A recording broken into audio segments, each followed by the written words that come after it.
Buenos días, en esta oportunidad vamos a presentar el informe de laboratorio número 1 para Ingeniería de Materiales, que trata de los tratamientos térmicos. Para la parte del tratamiento de los datos, lo que se hace primero es calcular el área.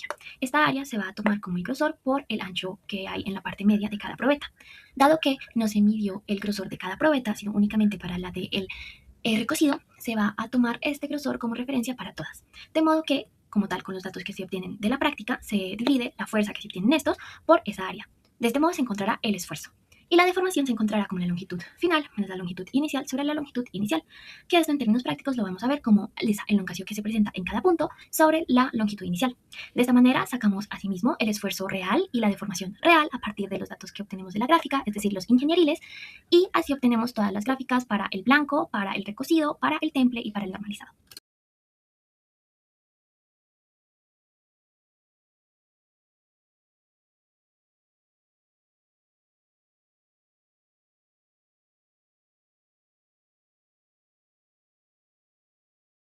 En esta gráfica básicamente vemos la superposición de todas las gráficas anteriores, donde observamos que para el blanco tenemos los valores mayores para, por ejemplo, la resistencia máxima o el módulo de Young, mientras que para el TC y para el normalizado obtenemos los valores menores, mientras que para el recocido tenemos valores intermedios. De todas maneras, más adelante se va a hacer un análisis más profundo de esto. En la tabla 1 vamos a encontrar como tal ya los datos extraídos de las gráficas, dentro de los cuales vamos a encontrar la resistencia máxima, el límite elástico, el módulo de Young, la resistencia a la fluencia y la ductilidad. En la tabla 2 ya pasamos como tal a la comparación con datos de literatura para las mismas categorías, para las mismas pruebas. Y aquí en la tabla 3 vamos a tener una comparativa en términos del porcentaje de error para todas estas categorías, para todas estas pruebas. En el caso del blanco vemos similitudes, ya que la resistencia máxima por literatura da 662 megapascales y la obtenida en el laboratorio es de 528. Lo mismo o muy similar obtenemos para el límite elástico y la resistencia a la fluencia. De modo que para estos tres datos el mayor porcentaje de error es de 24,35%. En el caso de la ductilidad, se obtiene un porcentaje de error mayor porque se tienen datos muy pequeños, entonces cualquier diferencia es amplificada. En conclusión, podemos tener que el acero manejado partíamos de que era menos resistente y más dúctil del que se maneja en literatura. En el caso del normalizado, separamos que por una parte contamos con porcentajes de errores mayores a, por ejemplo, con el blanco, y adicionalmente contamos con un comportamiento contrario a lo esperado. Por un lado, con lo del punto de los porcentajes de error, vemos que tenemos de hasta el 96,77% en el caso del módulo de Young al compararlo con literatura, y en el mejor de los casos, del 37,03% al compararlo en términos de la resistencia máxima. Por otro lado, se supondría que al hacer el tratamiento térmico se aumentaría la resistencia máxima, el límite elástico y la resistencia a la fluencia, teniendo una ductilidad que en realidad no cambiaría tanto. Sin embargo, acá no estamos obteniendo un material más resistente o rígido. Por ende, se observa que tal vez algo salió mal con la prueba. Sin embargo, esto se explicará más adelante. Para el caso del temple, observamos algo muy similar a lo que ocurre con el normalizado, pues por un lado, tenemos porcentajes de error también que están altos a comparación, por ejemplo, con el blanco, y por el otro, tenemos un comportamiento que no va de acuerdo a lo que se esperaría en comparación nuevamente con el blanco.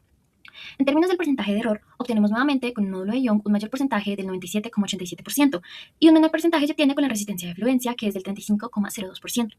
Por otro lado, cuando se está haciendo el tratamiento del temple, se supondría que la resistencia máxima debe aumentar respecto al blanco. Sin embargo, en este caso vemos que esto no sucedió. Nuevamente, se puede atribuir a algún error en el laboratorio, que en todo caso vamos a analizar más adelante. Respecto al recocido, se observan valores ya mucho más cercanos a la literatura, y esto se ve reflejado en los bajos porcentajes de error que se ven para la resistencia máxima, el límite elástico y la resistencia a la fluencia. Por otro lado, también tiene sentido en relación al blanco, pues con este tratamiento se supondría que se baja la resistencia máxima, pero se sube la ductilidad, lo cual es congruente con lo obtenido.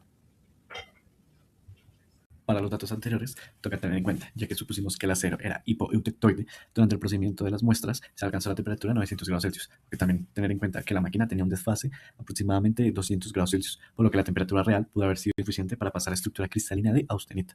Por lo tanto, durante el procedimiento de calentamiento no se lograría generar una reestructuración atómica correcta, sino que al contrario, se generarían tensiones internas que se pueden llamar como burbujas de tensión, las cuales son regiones del acero que se organizan de manera distinta al resto de este mismo, generando regiones de fácil ruptura o incluso haciendo que los enlaces atómicos no se formen de manera correcta en cada probeta. Adicionalmente, hay que tener en cuenta que durante el proceso de la prueba de tensión del normalizado, la máquina universal tuvo un pequeño problema, donde se zafó una pinza de la probeta, teniendo que repetir la prueba. Esto pudo haber causado que la lectura obtenida no fuese la verdadera, pues al momento de iniciar la prueba final ya se presentaba el material, un desgaste de la prueba inicial. Por otro lado, para la prueba de tensión del template, se notaron que eran cascarillas de laminación que se desprenden de la placa, principalmente de hierro frágil. Esta ligera capa externa degrada las propiedades en la tracción por cosas como secciones más regulares y por ende más débiles, como grietas o laminaciones, provocando rupturas permanentes en el acero en esa misma zona, haciendo que la deformación no se desarrolle uniformemente. Por esto, dando valores como lo hemos visto en las anteriores gráficas. Y para finalizar, en el diagrama TTT o tiempo-temperatura-transformación, en cada uno de los tratamientos obtenemos las siguientes curvas. En el caso del temple observamos un enfriamiento súbito debido a lo realizado, el cual consistía en enfriar la probeta sumergiéndola en agua. Para el normalizado, su enfriamiento es más lento a comparación del temple, debido a que este se enfriaría a través con la temperatura del aire. Por último, para el recocido, este se enfriaría dentro del horno refractario, haciendo que su enfriamiento fuera mucho más lento a comparación de los dos anteriores. Estos tiempos y temperaturas a las cuales se va enfriando la muestra son realmente importantes debido a que cada una de estas generará una estructura distinta. En el caso del temple generará martensita, para el normalizado será perlita fina y el recocido será perlita gruesa. Cada una de estas estructuras proporcionará distintas propiedades mecánicas a las muestras. Para los resultados del microscopio en cada una de las pruebas tenemos estos resultados. Para la martensita se esperaría que se generaran fragmentos delgados en formas de agujas debido a que por el enfriamiento súbito cada pequeño fragmento o espacio de la estructura se enfriaría a su propia velocidad. Lo que pasaría es que debido a este enfriamiento súbito, cada uno se enfriaría independientemente, impidiendo que se extendiera la cristalización de manera más homogénea. En la perlita fina se esperaría que este efecto se diluyera un poquito más, es decir, que se generan fragmentos, pero con un mayor espesor, es decir, que la cristalización pudiera viajar un poco más. Y en la perlita gruesa se esperarían lograr encontrar áreas con estas estructuras mencionadas anteriormente. Lamentablemente, debido a que en la martensita y en la perlita no se tomaron suficientes fotografías en distintos puntos de las muestras, puede que no se haya denotado estas estructuras que se mencionan, mientras que para la perlita gruesa, debido a que se hizo una mayor exploración en la muestra, se logró encontrar una de estas áreas siendo considerablemente más grande.